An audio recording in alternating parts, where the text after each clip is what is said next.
குளு குளுன்னு காத்து வீசுது. உங்கள் சத்யாவில் குளு குளு AC offer. Lion Arabian dates. இப்போ அது Lyana dates. Lyana premium dates. சுத்தம், சுவை மற்றும் ஆரோக்கியம். அதாவது இங்க இருக்கிற என்னோட பலமே வந்து கிறிஸ்துவன்னு சொல்லி டிஎம்கேல சொல்றதும், சர்ச்சில் வந்து பாத்தீங்கன்னா டிஎம்கே தான் என்னோட பலமே, சீஃப் மினிஸ்டர் ஒருத்தங்க எனக்கு கான்டாக்ட் இருக்கு அப்படின்னு சொல்லி ஒரு பிம்பத்தை கிரியேட் பண்ற ஒரு பர்சன் தான் வருது. அவர் போட்டு ஓஏவை வந்து டிஸ்மிஸ் பண்ணுது, புரிஞ்சுங்களா? அதுக்கப்புறம் தான் சூடு பிடிக்குது. இப்போ அந்த சொத்தோட மதிப்பு நியர் அபவுட் 5,000 crores, 5,000 கோடி காசை வந்து விற்கிறதுக்கு, லீஸ் பண்ணுறதுக்கு, எல்லாத்துக்குமே வந்து பார்த்தீங்கன்னா என்டையர் புரோக்கராக வந்து இன்னைக்கு வருது ராஜா ஆகிட்டார்.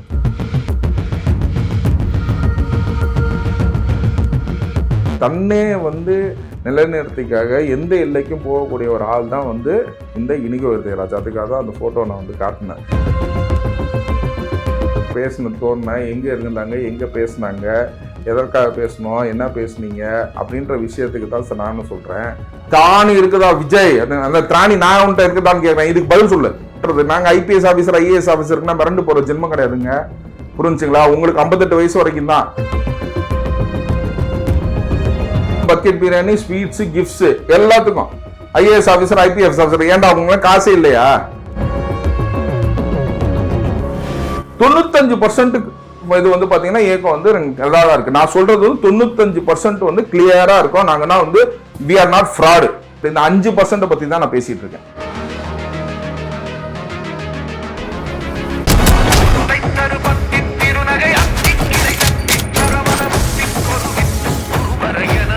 சார் வணக்கம். சார் வணக்கம் சார். உங்களுடைய கடந்த வீடியோக்கள் பதிவுகள் எல்லாமே பார்த்திருந்தோம். என்னன்னா திருச்சி கிழக்குல விஜய் நிக்கிறாரு, நீங்களும் அந்த தொகுதியுடைய ஒரு வாக்காளர் தான். அங்க கரண்டா இருக்கக்கூடிய சிட்டிங் எம்எல்ஏ பத்தி சில விஷயங்கள் எல்லாமே சொல்லிட்டு வந்தீங்க. அது வந்து நம்ம சேனல்ல இருக்க வியூவர்ஸ் வந்து பார்க்கல. ஒரு ஷார்ட்டா அதை பத்தி சொல்லிடலாமா சார்? இதை பத்தி ஒரு ஷார்ட்டா நீங்க சொன்னோம் அப்படின்னு கேட்டீங்கன்னா வந்து இனிகோ இருதயராஜ் பத்தி நான் எப்படி சொல்றது, அவர் வந்து பாத்தீங்கன்னா ஒரு எம்எஸ்டபிள்யூ ஸ்டூடெண்ட்டு, ஓகேங்களா? அவர் டாக்டரேட் முடிச்சிருக்கேங்கிறாரு. டாக்டரேட் எதில் முடிச்சாருன்னா கலைஞரை பற்றி முடிச்சாராம், ஓகேங்களா? அது எந்த யூனிவர்சிட்டியில் அவருக்கு வந்து இது பண்ணியிருக்காங்க தெரியல, ஆனால் லயலா காலேஜில் ஒருத்தர் தான் முடித்தார், ஓகேங்களா? அவரோட தலைப்பை சொல்கிறேன். டாக்டர்னா நீங்கள் ஒன்று வேறு மாதிரி நினச்சிருக்காரு. இவர் வந்து வசூல் டாக்டர், வசூல் ராஜா எம்பிபிஎஸ் மாதிரி ஒரு டாக்டரேட்டு, ஓகேங்களா? அவர் வந்து பார்த்தீங்கன்னா 2006 வரைக்கும் பார்த்தீங்கன்னா ஒரு சிங்கிள் பெட்ரூம் வீட்டில் வாழ்ந்துட்டு இருந்தார், ஓகேங்களா? திடீர்னு வந்து பார்த்தீங்கன்னா சதுரங்க வேட்டை வேலையெல்லாம் பண்ணி புரிஞ்சுங்களா இன்றைக்கி வந்து பார்த்திங்கன்னா ஒரு பெரிய தொழிலதிபராக தன்னை பிரதிபலிக்கிறார். அதை சின்ன ஷார்ட்டாக நம்ம சொல்லணும் அப்படின்னு கேட்டிங்கன்னா, அவர் வந்து திமுகவில் வந்து ஒரு பிம்பத்தை கிரியேட் பண்ணார்.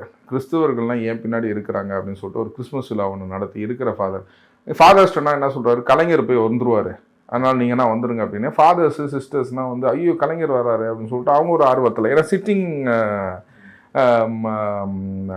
சீஃப் மினிஸ்டர் வராரு அப்படிங்கிறதுல ஒரு ஆர்வத்தில் அவங்கன்னா வருவாங்க. அங்கே போய் என்ன சொல்கிறாரு, இந்த பிஷப்னா வராருன்னு நீங்கள் நான் வந்துருங்கன்னு சொல்லி அந்த மாதிரி ஆர்கனைஸ் பண்ணி ஒரு கிறிஸ்மஸில் ஆர்கனைஸ் பண்ணி அது மூலியமாக, அதாவது இங்கே இருக்கிற என்னோட பலமே வந்து கிறிஸ்துவன்னு சொல்லி டிஎம்கேல சொல்கிறதும், டிஎம்கேல போயிட்டு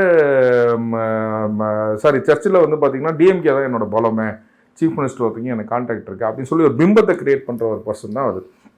அப்படி கிரியேட் பண்ணி என்ன பண்ணாப்லாம் அந்த சூழ்நிலையில் தான் வந்து பார்த்தீங்கன்னா மெட்ராஸ் டயசஸ்ன்னு சொல்லுவாங்க, ரோமன் கத்தோலிக் மெட்ராஸ் டயசஸ் வந்து பிரியப்பட்டது. அந்த பிரிக்கப்பட்டதில் என்ன பண்ணாங்க, செங்கல்பட்டு டயசஸ்ன்னு ஒன்று ஆக்கினாங்க. அந்த செங்கல்பட்டு டயசஸ்க்கு சில சொத்துக்களை வந்து பவர் ஆஃப் அட்டார்னியாக கொடுத்தாங்க. அதாவது அதை மெயின்டைன் பண்ணிக்கணும், அதை சேல்லாம் பண்ணக்கூடாது, மெயின்டைன் பண்ணி அதில் வர வருமானத்தை வந்து நீங்கள் யூஸ் பண்ணிக்கோங்கன்னு சொல்லி சில சொத்துக்கள்லாம் கொடுத்தாங்க. அந்த சொத்துக்களை ஃபாதர் சிரில்ன்ற ஒருத்தரை கையில் போட்டுக்கிட்டு அதை வந்து விற்றது தான் வந்து இனிகோ இருதயராஜ் மேலே நாங்கள் வைக்கும் குற்றச்சாட்டு. அதுக்காக வந்து பார்த்திங்கன்னா ரோமில் வந்து ஒரு என்கொயரி கமிட்டி வந்து ஃபாதர் சிரிலை வந்து பார்த்திங்கன்னா சஸ்பெண்ட் பண்ணிவிட்டு father Cyril was arrested to. அந்த டாக்குமெண்ட்டில் தான் வந்து பார்த்திங்கன்னா இனிகோ இருதயராஜ் விட்னஸ் போட்டதை சொல்லுவார். ஸோ இதில் இந்த கான்ஸ்பிரசி தியரியில் இந்த பையர்ஸ் எது யார் பண்ணது, ஏன்னா ஃபாதர் சிரில்ன்றவர் ஒரு ஃபாதர், ஓகேங்களா? So the person who is outside who caught the fire and all this things இந்த கான்ஸ்பிரசி தியரியில் தான் அவர் உள்ளுக்குள்ள வராரு. அதுக்கான டாக்குமெண்ட்ஸ்லாம் ப்ரொடியூஸ் பண்ணிட்டேன் இன் ஷார்ட், ஓகேங்களா? அது இது பண்ணும்போது தான் என்னன்னு கேட்டிங்கன்னா இதுக்கு ஒரு டிஃபமேஷன் சூட் போடுறாங்க. அது இனிகோ இருதயராஜ் வந்து டிஃபமேஷன் சூட் ஒருத்தர் அந்த நபர்கள் மாதிரி கொண்டு வந்தாங்களா, சோஷியல் மீடியாவில் கொண்டு வந்த நபர்கள் முன்னாடி ஒரு இன்ஜெக்ஷன் சூட் கேட்குறாரு, இல்லைமாட்டி என்ன சோஷியல் மீடியாவில் அது மாதிரி பேசக்கூடாதுன்னு. அப்போ தான் என்ன பண்ணுது, ஹைகோர்ட் ஒரு ஆர்டர் போடுது 25 வருஷம். அவர் போட்ட சூட்லேயே அவர் போடுற ஆர்டர் வந்து ரெஸ்பாண்டன்ஸ் அப்பியர் ஆகி இந்த டாக்குமெண்ட்ஸ் எல்லாம் கொண்டு போய் கோர்ட்டில் கொடுத்துட்டாங்க. கோர்ட்டில் கொடுத்தோடனே கோர்ட் என்ன சொல்லிச்சு, அவங்க சொல்கிறதுனா கரெக்டு தானேப்பா, எதுவுமே ஃபால்ஸ் ஸ்டேட்மெண்ட் இல்லையே, அதனால் இன்ஜெக்ஷனாக கொடுக்க முடியாது, அவங்க ஃபேஸ்புக்கில் போட்டதுனா கரெக்டான இன்ஃபர்மேஷன் தான் அப்படின்னு கோர்ட் வந்து அதை ஆத்தரைஸ் பண்ணுது. அவர் போட்ட ஓஏவை வந்து டிஸ்மிஸ் பண்ணுது. புரிஞ்சுங்களா? அதுக்கப்புறம் தான் சூடு பிடிக்குது. இப்போ அந்த சொத்தோட மதிப்பு நியர் அபவுட் 5,000 crores, 5,000 கோடி. புரிஞ்சுங்களா? இன் ஷார்ட் இதுதான். இதில் தான் வந்து பார்த்தீங்கன்னா சிங்கிள் பெட்ரூம்லேருந்து பார்த்தீங்கன்னா ஓகேங்களா, இன்னைக்கு சிங்கிளாக வந்து சிங்கிள் பங்களா வரைக்கும், சிங்கிள் இல்லை மல்டிபிள் பங்களாஸ்க்கு வந்தது வந்து சிங்கிள் பெட்ரூம்லேருந்து மல்டிபிள் பங்களாஸ்க்கு வந்து இனிகோ இருதயராஜோட கதை. ஓகேங்களா? கோயில் சொத்தை ஆட்டையை போட்ட இனிகோ இருதயராஜ். அதுவும் இல்லாமல் பார்த்தீங்கன்னா கோயில் சொத்தில் இன்னைக்கு ப்ரெசண்ட்டாக வந்து பார்த்தீங்கன்னா அவர் கிறிஸ்துவ நல்லெண்ணெய் இயக்கம்னு ஒன்று வச்சிருக்காரு. அது தலைமைச் செயலகம் வந்து பார்த்தீங்கன்னா சர்ச்சோட இடம் தான். அந்த டாக்குமெண்ட்டை உங்களுக்கு அனுப்பிச்சி விட்றேன். ஓகேங்களா? அதோட இடத்துக்கு வந்து பார்த்தீங்கன்னா 66 லட்சம் லீஸு. ஓகேங்களா? சென்ட் தாமஸ் மவுண்ட்டில் 3018 ஸ்கொயர் ஃபீட் லேண்டு. அதுக்கு எவ்வளோ வாடகை கொடுப்பீங்க? ஒரு 3018 square feet land, ground floor, first floor, second floor வந்து ஷீட்டு போட்டிருக்கு. அதுக்கு எவ்வளோ நீங்கள் கொடுப்பீங்க வாடகை? அது கிட்டத்தட்ட வந்து இப்போ மினிமமாக வச்சுக்கோங்களேன், ஒரு 1 லட்ச ரூபா வச்சுக்கோங்களேன். ஓகேங்களா? ஐயா வந்து அதுக்கு 250 ரூபா வாடகை கொடுக்குறாரு. புரிஞ்சுங்களா? இப்பேற்பட்ட சர்ச்சு காசை வந்து விற்கிறதுக்கு, லீஸ் பண்ணுறதுக்கு, எல்லாத்துக்குமே வந்து பார்த்தீங்கன்னா என்டையர் புரோக்கராக வந்து இனிகோ இருதயராஜ் ஆகிட்டார். இதுதான் in short about Inigo Irudayaraj. இவரோட என்னன்னு கேட்டிங்கன்னா, இவரோட பணம் எல்லாமே வந்து பார்த்தீங்கன்னா, இவர் வந்து பார்த்தீங்கன்னா ஒரு ஆர்எஸ்எஸ் பிஜேபின்னு ஒரு கைக்கூலி. இன்னைக்கு வந்து பார்த்தீங்கன்னா அவங்க இருக்காரு. அதை தான் நானும் சொல்கிறேன் சார், டிஎம்கேல இருக்கிறாருன்ற ஒரு போர்வையில் நான் அதுக்கு தான் கேட்குறோம். எதுக்காக நீங்கள் வந்து போய் ஆர்எஸ்எஸ் பிஜேபிக்காரங்க கூட நீங்கள் பேசுனீங்க, அதை தகவலை நீங்கள் கொடுங்க. அதுக்காக தான் அந்த ஃபோட்டோகிராஃப்ஸை உங்களுக்கு அனுப்பிச்சிருக்கேன். புரிஞ்சுங்களா? நாங்கள் மீட் பண்ணோம், இங்கே இது பண்ணோம், இந்த பக்கத்தில் இருக்கவர் யார், என்ன இஷ்யூ அப்படிங்கிறத நீங்கள் சொல்லுங்கள். ஏன்னு கேட்டிங்கன்னா இவருக்கு இங்கே மட்டும் சொத்து இல்லை. இங்கே வந்து இவருக்கு வந்து சொத்துக்கள் வந்து பார்த்திங்கன்னா இவர் இன்வெஸ்ட்மெண்ட்ஸ், இப்போ திருப்பூர்லேருந்து போன இன்வெஸ்ட்மெண்ட்ஸ் எல்லாமே பார்த்திங்கன்னா பங்களாதேஷில், ஏன்னா பங்களாதேஷில் எரிச்சாங்கல்ல. ஓகேங்களா? அந்த மாதிரி விஷயத்துலனா வந்து பார்த்திங்கன்னா அவர் சொத்துக்கள் பாதிக்கப்படுது. அதுக்கு வந்து சென்ட்ரல் கவர்மெண்ட் சப்போர்ட் வேணும். புரிஞ்சுங்களா? அந்த சென்ட்ரல் கவர்மெண்ட் சப்போர்ட்டுக்காக தன்னே வந்து நிலைநிறுத்திக்காக எந்த எல்லைக்கும் போகக்கூடிய ஒரு ஆள் தான் வந்து இந்த இனிகோ இருதயராஜ். அதுக்காக தான் அந்த ஃபோட்டோ நான் வந்து காட்டினேன். ஏன்னா நீங்கள் சும்மா நெருப்பே இல்லாமல் நீங்கள் போய் உட்காந்து பேசுவீங்களா? ஓகேங்களா? ஒரு நெருப்பு இருந்தால் தானே போங்க. அவங்க கூட பேசினது அந்த ஃபோட்டோ அனுப்பிச்சிருக்கேன், நீங்கள் ஃபோட்டோவை பார்த்துக்கோங்க. உங்களுக்கு வாட்ஸ்அப் பண்ணியிருக்கேன், அந்த ஃபோட்டோவை நீங்கள் பார்த்துக்கோங்க. ஓகேங்களா? ஸோ மக்களுக்கு பேசலாம்ல, மாற்று கட்சிகிட்ட பேசினாலே ஒரு கைக்குலின்னு எப்படி நீங்கள் முத்திர குத்துறீங்க சார்? அதுதான் சார் சொல்கிறேன். மாற்று கட்சி கூட வந்து நீங்கள் பேசலாம். அங்கே இருக்க பேசின தோணுன எங்கே இருந்தாங்க, எங்கே பேசுனாங்க, எதற்காக பேசணும், என்ன பேசுனீங்க அப்படின்ற விஷயத்துக்கு தான் சார் நானும் சொல்கிறேன். புரிஞ்சுங்களா? இவ்வளோ அலிகேஷன்ஸ் இருக்குது. நீ பங்களாதேஷில் வந்து நீ இங்கே இருக்க காசுனா திருடி கொண்டு போய் நீ துபாயிலையும் பங்களாதேஷு யூரோப்லேயும் நீ கொண்டு வந்து இறச்சி விட்ருக்க. புரிஞ்சுங்களா? உனக்கு இப்படி இவ்வளோ காசு, ஏது இவ்வளோ காசு? எம்எஸ்டபிள்யூ படித்ததில்ல, எனக்கு தெரிஞ்சு இவ்வளோ காசு சம்பாரிச்சது ஒரே ஆள் இந்த இனிகோ இருதயராஜ் மட்டும்தான். அப்படிங்கும்போது என்னன்னு கேட்டிங்கன்னா அதுக்கான விளக்கம் தான் நாங்களும் கேட்குறோம். ஸோ உங்களை மாதிரி ஒரு பத்திரிகையாளரை கூப்பிட்டு விளக்கத்தை கொடுக்க வேண்டியதுன்னு, இதுனா இந்த இதை ஏன் எங்கள் கையெழுத்து போட்டேன், இந்த ஃபாதர் ஏன் இந்த மாதிரி குற்றச்சாட்டு வைக்கிறாரு, ஏன் ஒரு ப்ரெஸ் மீட்டை கொடுக்க வேண்டியதுன்னு. நாங்கள் என்ன இப்போயா பேசிகிட்டு இருக்கோம், கடந்த 10 வருஷமாக அதை பேசிகிட்டு இருக்கோம் சார். ஓகேங்களா? எலெக்ஷன் அப்போ நாங்கள் எடுத்து பேசலை சார். இதுக்காக வழக்கு தொடர்ந்துருக்கோம், வழக்குக்கு போய் ஆப்போசிட்டாக ரெப்ரசன்ட் பண்ணியிருக்கோம், நடத்திட்டு இருக்கோம். இன்றைக்கி வந்து பில்லு ஒன்று வந்து போட்டிருக்கோம். திருச்சபை சொத்துக்கள்னால் இந்த மாதிரி போதும் அப்படின்னு சொல்லிட்டு பில்லு ஒன்று போட்டிருக்கோம். அந்த பில்லுக்கு வந்து சீஃப் ஜஸ்டிஸ் வந்து ஆர்டர் போட்டிருக்காரு, தமிழக அரசு விசாரிக்க சொல்கிறாரு. இந்த தமிழக அரசு இப்போ யார் கையில் இருக்குது? தீயசக்தி திமுக கையில் இருக்குது. போடுங்க. அங்கே இருக்க எம்எல்ஏ யார்? புரிஞ்சுங்களா? இனிகோ இருதயராஜ். இது வேலை நடக்குமா? புரிஞ்சுங்களா? இந்த வேலை நடக்காது அப்படின்றது தான் எங்களோட சூழ்நிலையே. புரிஞ்சுங்களா? இப்போ வந்து நாங்கள் சிவில் சூட்டு, இப்போ எங்களோட பிரச்சனையே என்னன்னு கேட்டிங்கன்னா, இப்போ ஹெச்ஆர்என்சி உங்களுக்கு கோயில் சுற்றுல பிரச்சனைன்னு கேட்டிங்கன்னா நீங்கள் போய் ஒரு ரிட்டை போடலாம். ஓகேங்களா? ரிட்டுக்கு வந்து 2000 ரூபா செலவாகும். கோர்ட் ஃபீஸ்ன்னு பார்த்தீங்கன்னா 2000 ரூபா செலவாகும். அதுக்கு மேலே ஒன்றும் பெரிய செலவு கிடையாது. இப்போ நான் வந்து ஒரு திருச்சபை மேலே கேஸ் பண்ணணுன்னா அது சூட்டாக தான் போட்டாகணும். இப்போ 5000 கோடிக்கு நான் சூட்டு போடுறேன்னா 3% நான் ஃபீஸ் கட்டி ஆகணும். 3% ஃபீஸ் எவ்வளோ? 5000 கோடிக்கு 150 கோடி ரூபா கோர்ட் ஃபீஸ் மட்டும். என்னால் 150 கோடி ரூபா கட்ட முடியுங்களா? இன்றைய சூழ்நிலையில் தான் நாங்கள் இருக்கிறோம். நாங்கள் வந்து ஜுடிஷியரிட்டர்னு நான் கேட்குறோம், எங்களுக்கு வந்து இந்த மாதிரி ஒரு இது கொடுங்க, எங்களுக்கு வந்து we don't have any means to do it, எங்கள் சூட் வந்து பணம் இல்லாமல் கொஞ்சம் நடத்துங்கன்னு சொல்லி நாங்களும் அதையும் கேட்குறோம். அந்த பெடிஷனும் போட்டிருக்கோம். ஓகேங்களா? ஸோ அந்த மாதிரி அதுக்கான நடவடிக்கையை நாங்கள் எடுத்துக்கிட்டு தான் சார் இருக்கிறோம். என்ன முடிஞ்சது அஸ் இண்டிவிஜுவலாக நீங்கள் எவ்வளோ தடுக்க முடியும்? புரிஞ்சுங்களா? கொரோனாக்கு அதாவது நீங்கள் வந்து உங்களுக்கு வீடு வாடகை கொடுக்குறேன் சார், அந்த வீடை எடுத்து நீங்கள் வித்துட்டீங்கன்னா எப்படி இருக்கும் அந்த சூழ்நிலை? புரிஞ்சுங்களா? நீங்கள் உங்கள் வீடுன்னு பார்க்கும்போது உங்களுக்கு அந்த வலி இருக்குது இல்லை? அப்படிங்க திருச்சபை சொத்துங்கிறது எனக்கு அந்த வலி இருக்குல்ல. அந்த திருச்சபை சொத்து வந்து என்னோட சொத்து சார். புரிஞ்சுங்களா? என்னோட சொத்து, ஒரு கத்தோலிக் ஒரு சொத்து. இது வந்து 4 ஃபாதரோட சொத்து கிடையாது.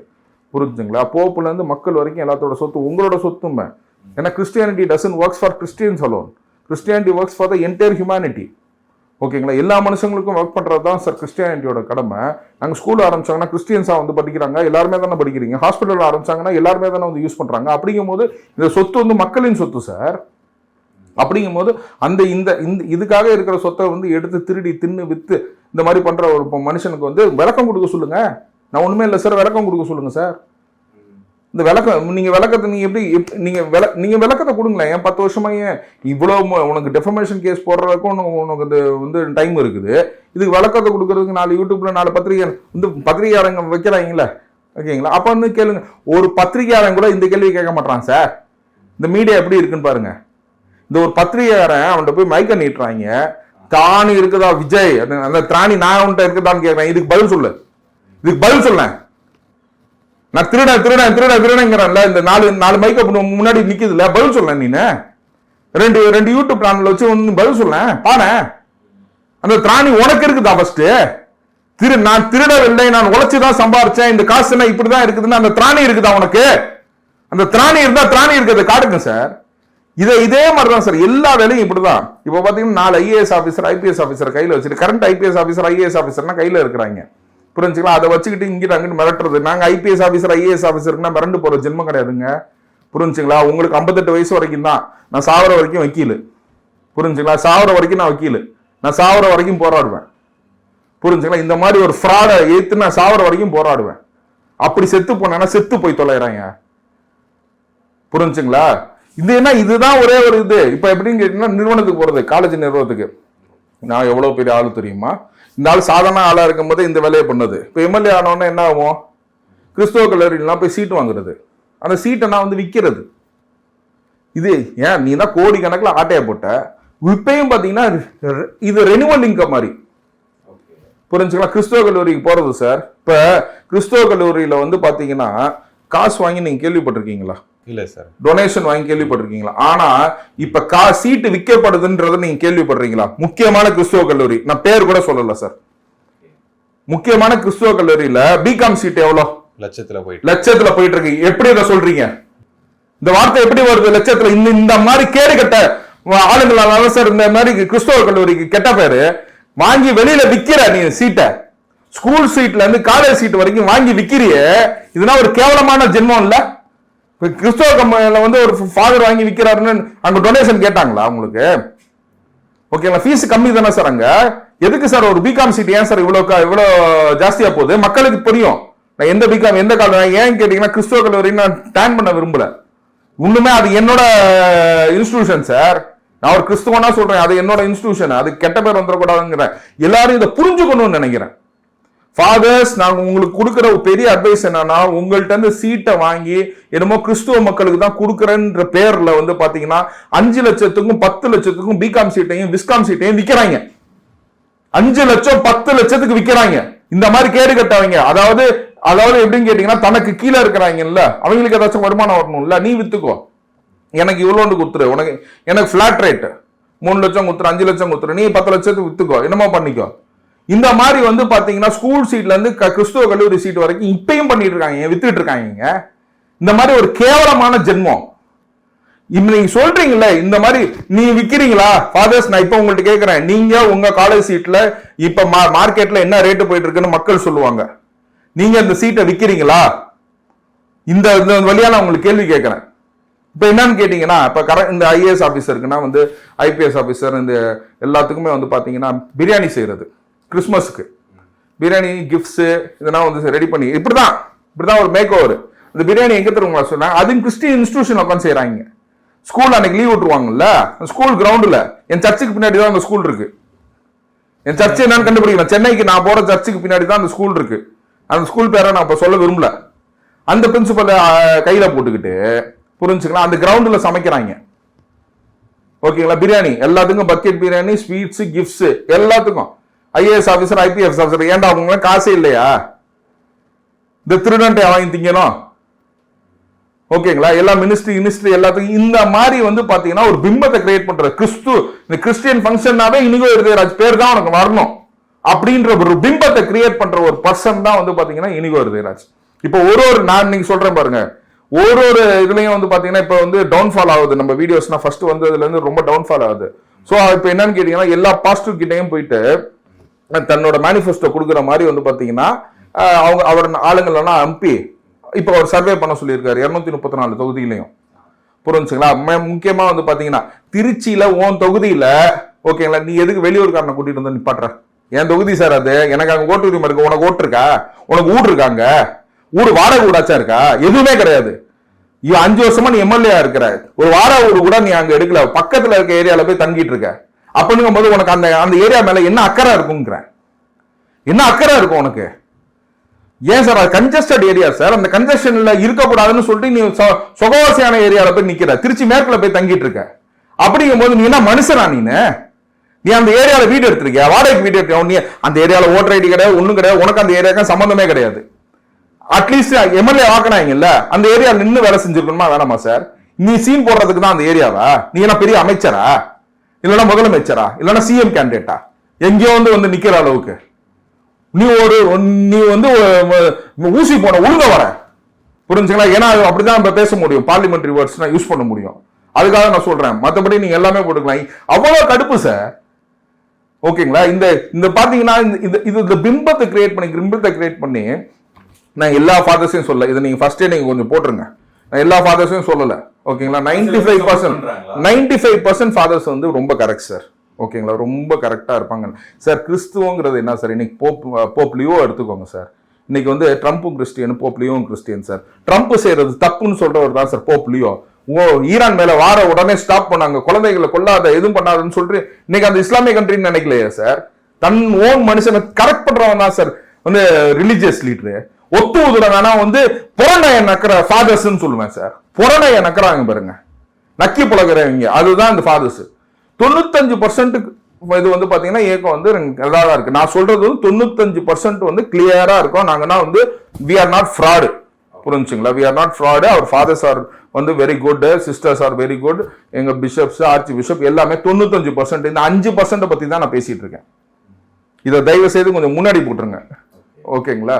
இந்த 5% வச்சுக்கிட்டு மட்டுமே இந்த ஃப்ராடு ஆசாமிகள்லாம் வச்சுக்கிட்டு ஒன்றும் இல்லை சார். இந்த ஃபாதர் சார்லஸ் குமார்னு ஒருத்தவங்க இந்த உனக்கு என்ன தெரியும், அரசியலை பத்தி என்ன தெரியும் சொல்லிட்டு ரொம்ப இதாக, நீ யாரு எனக்காக நீ கேட்கறதுக்கு? நீ யாரு? ஏன் ஓட்ட நீ ஏன் நான் வந்து இந்த கூட்டணி தான் சப்போர்ட் பண்ண சொல்றேன். நீ யாரு? நீனு கேனான் லா படி பாத்தீங்கன்னா பொலிட்டிக்கல் இன்டர்ஃபரன்ஸே இருக்கக்கூடாது. ஓகேங்களா? எங்க ஆர்ச்சி பிஷப்புக்கு உங்க சேனல் வழியா ஒரு வேண்டுகோள் வைக்கிறேன். புரிஞ்சுங்களா? ஃபாதர், நீங்க வந்து பாத்தீங்கன்னா எல்லாத்துக்கும் கீழே இருக்க எல்லாத்துக்கும், because as you are the archbishop and you are the head of this Roman Catholic as on date. புரிஞ்சுங்களா? தமிழ்நாடு இன்னைக்கு பொலிட்டிக்கல் சினாரியோ இருக்கும் போது பொலிட்டிக்கல் மெசேஜஸ் வந்து ஃபாதர்ஸ் ஏதாச்சும் சொன்னாங்க அப்படின்னா in support of one party வந்து பாத்தீங்கன்னா இது வந்து பயாஸ்ட் இன் நேச்சர், இது செய்யக்கூடாது ஆஸ் பர் கேனன் லா. எங்களுக்குன்னு ஒரு சட்டம் இருக்கு, கேனான் லான்னு எங்களுக்குன்னு ஒரு சட்டம் இருக்கு. அந்த சட்டப்படி வந்து பாத்தீங்கன்னா you should not involve in that. இந்த மாதிரி இன்வால்வ் பண்ணிருந்தீங்கன்னா நாளைக்கு வந்து இன்னொரு ஃபாதர் இன்னொருத்துக்கு சப்போர்ட் பண்ணுவாரு. இந்த கலவரம் வந்துச்சுன்னா சர்ச்சா இருக்காது. புரிஞ்சுங்களா? இயேசுநாதர் அவ்வளோ இன்னைக்கு நம்ம வந்து இந்த நாள்ல இருக்கோங்க, ஈஸ்டர் நாள்ல இருக்கோங்க. புரிஞ்சுங்களா? இயேசுநாதர் வந்து சிலுவையில் அறையும் போது கூட பாவிகளை மன்னிங்கள் தான் கேட்டாருங்க. பாவிகளை மன்னிங்கள்னாரு, தன்னே சிலுவையில் அறையவங்க கூட மன்னிங்கன்னாரு. ஆனா சர்ச்சு உள்ளுக்குள்ள வியாபாரம் பண்ணவன என்ன பண்ணாரு இயேசுநாதர்? சவுக்கு எடுத்து